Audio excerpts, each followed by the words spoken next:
नमस्कार। एक बार फिर से आपका हार्दिक स्वागत आपके अपने YouTube चैनल सनी एजुकेशन पर।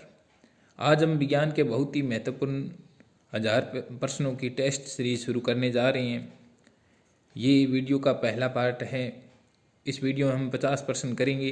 ये प्रश्न REET level first, REET level 2 में सब्जेक्ट साइंस मैथ, वनरक्षक एवं वनपाल और फर्स्ट ग्रेड के फर्स्ट पेपर के लिए बहुत ही महत्वपूर्ण है। वीडियो के लास्ट में मैंने 3 प्रश्न पूछे हैं, उनका जो भी उत्तर बताएगा उसको मैं अगले वीडियो में उनके नाम पेश करूंगा। तो शुरू करने जा रहे हैं। आज का पहला प्रश्न है, मनुष्य में पाचन क्रिया कहाँ से प्रारंभ होती है? मनुष्य में जो पाचन की क्रिया है कहाँ से प्रारंभ होती है?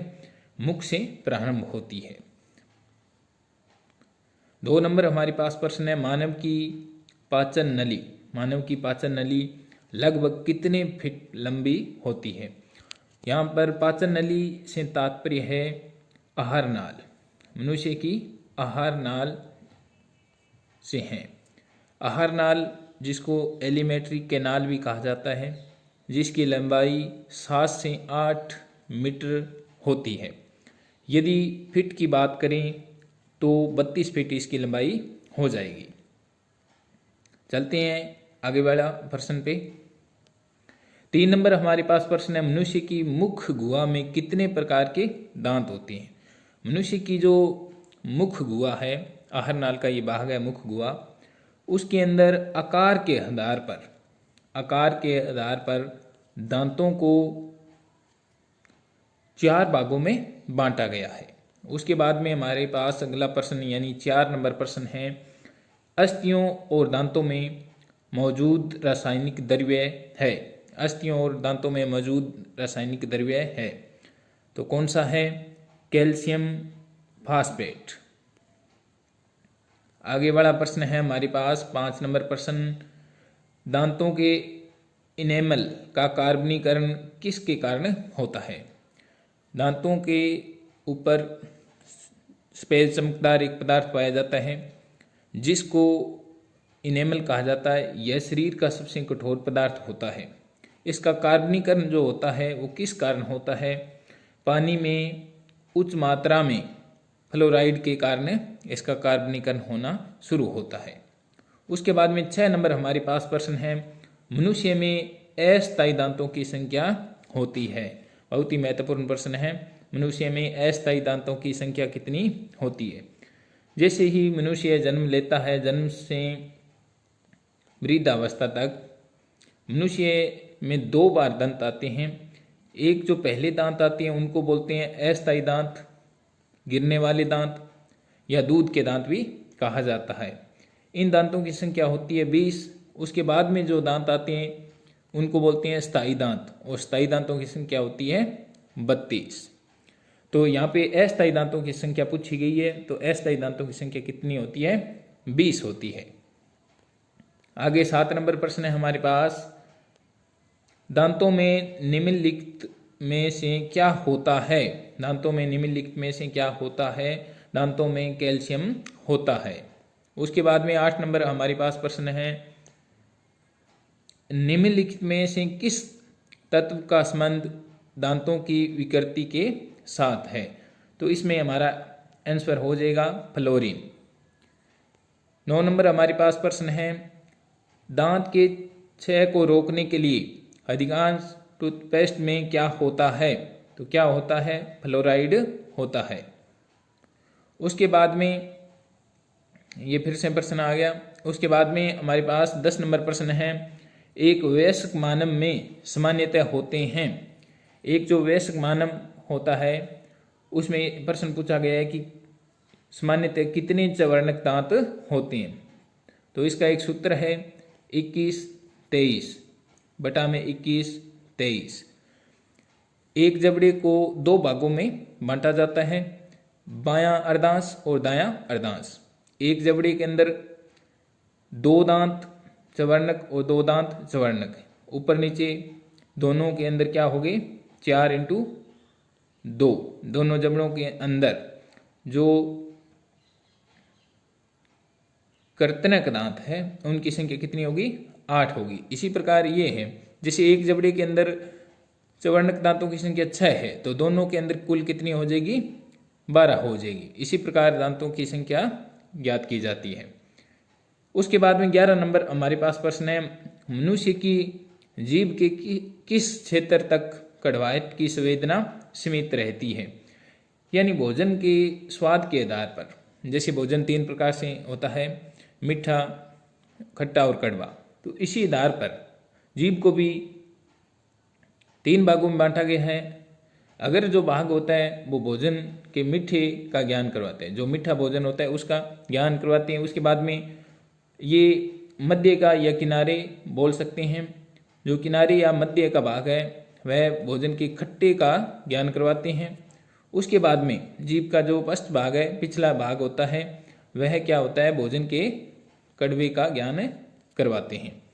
तो ये है जीभ का विभाजन। तो इसमें पूछा गया कि जीभ के किस क्षेत्र तक कड़वाहट की संवेदना सीमित रहती है, तो वो है पिछला भाग।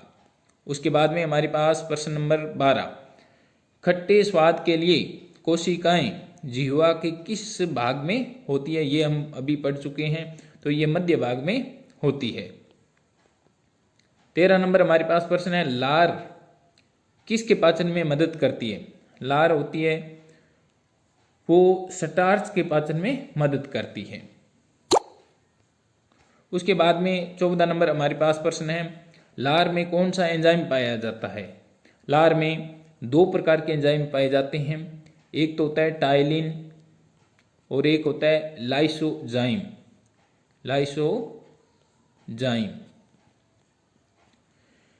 जो टाइलिन होता है वो क्या करता है, जिससे स्टार्च को शर्करा में बदलता है, और जो लाइसोजाइम होता है वो मुख गुहा में आने वाले जीवाणुओं को नष्ट करने का काम करता है। तो इसका ऑप्शन क्या हो जाएगा, टाइलिन।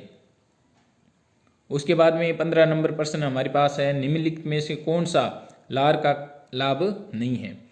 इसका ऑप्शन हो जाएगा हमारे पास 2, यह शरीर में आरबीसी की वृद्धि करती है। ये इसका ऑप्शन है गलत है और ये हमारा उत्तर हो जाएगा। उसके बाद में 16 नंबर हमारे पास प्रश्न है, लाइसोजाइम एंजाइम किसकी विशेषता है, यानी लाइसोजाइम कौन स्त्रावित करता है। तो अभी हम पढ़े थे लार ग्रंथि स्त्रावित करती है।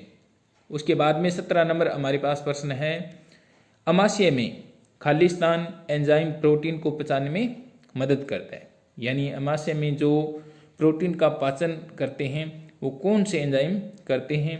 तो प्रोटीन होता है उसको प्रोटीन से पी यानी प्रोटीन का पेप्सिन पाचन करते हैं, और पी से फिर पी बन जाती है यानी पेप्टोन बन जाता है। तो ये याद रखना कि अमाशय के अंदर प्रोटीन का पाचन कौन करता है, पेप्सिन करती है। उसके बाद में 18 नंबर प्रश्न है हमारे पास, अमाशय ग्रंथियों की पेप्सिन स्त्रावी कोशिकाएं है। यानी अमाशय के अंदर जो ग्रंथियां हैं उनमें से पेप्सिन कौन सी कोशिकाएं स्त्रावित करती है। तो इसका जो आंसर होगा वो होगा मुख्य कोशिकाएं या चीफ सेल भी इनको कहा जाता है, वो पेप्सिन स्त्रावित करती है। उसके बाद में 19 नंबर हमारे पास प्रश्न है, निम्न में से किस पाचन अंग में अम्ल होता है। तो हमारे शरीर के अंदर एकमात्र अम्ल का निर्माण होता है, वो कहाँ पे होता है, अमाशय के अंदर, और वो अम्ल कौन सा होता है, HCl होता है। यह क्या काम करता है, दूध को दही में बदलने का काम करता है, वयस्क में भोजन को सड़ने से बचाता है, और भोजन का माध्यम होता है उसको अम्लीय बनाने में मदद करता है। उसके बाद में हमारे पास 20 नंबर प्रश्न, निम्नलिखित में से कौन सा अम्ल अमाशय रस में रहता है। अभी हम बात कर चुके हैं कौन सा अम्ल होता है, हाइड्रोक्लोरिक अम्ल। मानव शरीर में बनने वाला एकमात्र अम्ल कौन सा होता है, हाइड्रोक्लोरिक अम्ल। कहाँ पाया जाता है, अमाशय रस में पाया जाता है। उसके बाद में हमारे पास 21 नंबर प्रश्न है, मवेशी घास निगलने के उपरांत उसे खालिस्तान में संग्रहित करते हैं। यानी जो मवेशी होते हैं घास चरते हैं, उसके बाद उसको कहाँ पे इकट्ठा करते हैं शरीर के अंदर, तो कहाँ पे संग्रहित करते हैं? प्रथम अमाशय के अंदर संग्रहित करते हैं।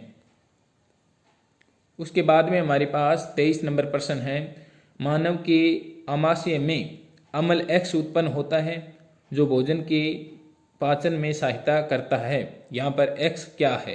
तो X क्या हो जाएगा? कौन सा अम्ल बनता है आमाशय में? हाइड्रोक्लोरिक अम्ल, जिसको क्या बोलते हैं? HCl। उसके बाद में 24 नंबर हमारे पास प्रश्न है, अम्लीय स्त्रावण, यहाँ पे स्त्रावण है, अम्लीय स्त्रावण किसकी विशेषता है? तो अम्लीय स्त्रावण किसकी विशेषता है? जठर रस की विशेषता है। उसके बाद में हमारे पास प्रश्न है, मानव शरीर में पाचन का अधिकांश भाग कहाँ संपन्न होता है? तो मानव में जो पाचन की क्रिया संपन्न होती है वो छोटी आंत के अंदर संपन्न होती है। उसके बाद में हमारे पास 25 नंबर प्रश्न है, पाचन क्रिया में प्रोटीन निम्नलिखित में से किस पदार्थ में बदल जाता है? यानी प्रोटीन जो होता है वो किस पदार्थ में बदलता है पाचन क्रिया में? एमिनो अम्ल में बदल जाता है। उसके बाद में 26 नंबर हमारे पास प्रश्न, अमीनो एसिड की आवश्यकता किसके संश्लेषण के लिए होती है? तो अमीनो एसिड की जो आवश्यकता होती है वो प्रोटीन के संश्लेषण के लिए होती है। उसके बाद में हमारे पास 27 नंबर प्रश्न, निम्नलिखित में से कौन सा अमीनो अम्ल मानव पोषण के लिए अर्ध अनिवार्य माना जाता है? तो इनमें से हमारे पास बी का जो ऑप्शन है, हिस्टिडीन जो अमीनो अम्ल है वो अर्ध अनिवार्य माना जाता है। उसके बाद में आगे वाला प्रश्न है हमारे पास 28 नंबर, मानव जठर में प्रोटीन पाचन के लिए उत्तरदायी अनुकूलतम परिवेश है। तो मानव के जो जठर रस होता है उसका पीएच क्या होता है? 1.5 के लगभग होता है, और जो 7 से नीचे होता है जिनका पीएच मान वो क्या होते हैं? अम्लीय होते हैं। तो जठर रस में प्रोटीन का पाचन कैसा होता है? अम्लीय होता है। उसके बाद में 29 नंबर प्रश्न हमारे पास, कौन सा एंजाइम प्रोटीन को पेप्टोन में बदलता है? तो कौन सा एंजाइम होता है जो प्रोटीन को पेप्टोन में बदलता है? हमने पहले बात की थी पी से प्रोटीन, पी से पेप्सिन और पी से पेप्टोन, यानी प्रोटीन को पेप्सिन एंजाइम पेप्टोन में बदल देता है।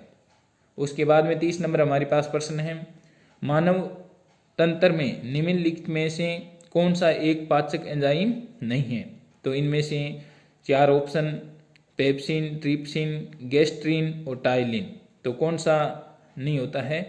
गैस्ट्रिन मानव के पाचन तंत्र में काम नहीं करता है। उसके बाद में 31 नंबर हमारे पास प्रश्न है, दूध को दही में स्कंदित करने वाला एंजाइम है। तो दूध को दही में स्कंदित कौन करता है? रेनिन नामक एंजाइम करता है। उसके बाद में 32 नंबर हमारे पास प्रश्न है, दुग्ध प्रोटीन को पचाने वाला एंजाइम है। सेम प्रश्न है, कौन सा हो जाएगा? रेनिन।